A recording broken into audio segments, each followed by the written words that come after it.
Hello there. So for some of these short little videos, I wanted to go over a few little techniques and different things kind of in more detail for you guys, just so you can have a little quick reference for some stuff. First off, I want to talk about brushes. Now, there is 9 bajillion different types of brushes, sizes of brushes, different hairs on brushes. Oh my god, there's so much. There's almost too much. But we don't need to know all that. Even I don't know all that. All right? It's not that important for what we do or for what I even do at home.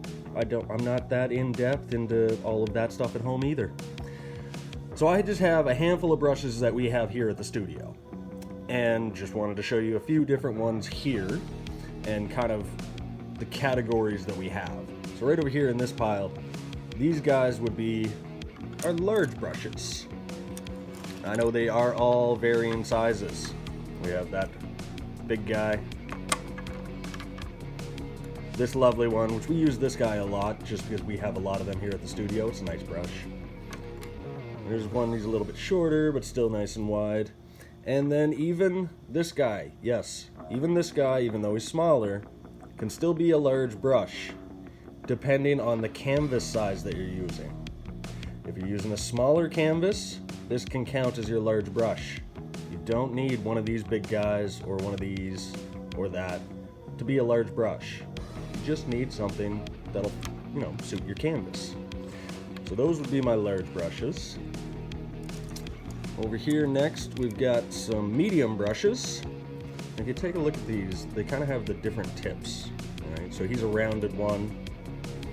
This guy's got a nice angle on him. This one, he's flat across the top. And this guy, he looks a little bit smaller again. Remember what I said about this brush being a large brush for a small canvas? This guy would be a medium brush for a small canvas. Okay? Now with these 3 brushes,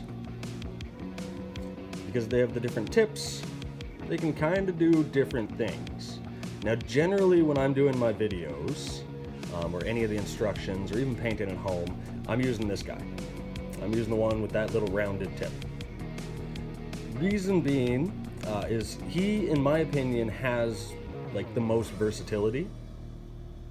And don't get me wrong, I do love a good angle brush, but for our videos and whatnot, this guy right here, he can paint nice little trees with some dabbing.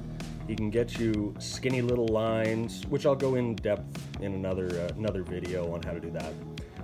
But he has got the most versatility in my opinion, right? My second choice, which is a close second, would be a nice angle brush. But again, all 3 of these, we can do the exact same thing. It's just whatever you're comfortable with and whatever you have, really. There's no wrong brush here. That's our mediums. Sorry, I got paint all over my hands. It's kind of a normal thing here. And then we've got our little tiny brushes. And again, you can see they are 3 different sizes. This guy right here, he might seem a little bit bigger, but he can still do the exact same thing this one over here does. It's all just in how you use the brush on the canvas and the pressure that you put on it. Again, we'll be going over that in another video. There's 3 different small brushes. And they can all do the exact same thing. That's those. Let's move over. Here we go. The good old Rob Boss palette knives. These guys are wonderful. They're a lot of fun to play with. You can get a lot of different technique and texture and all that kind of stuff off of them. Now, you'll see this guy's got a bend in him.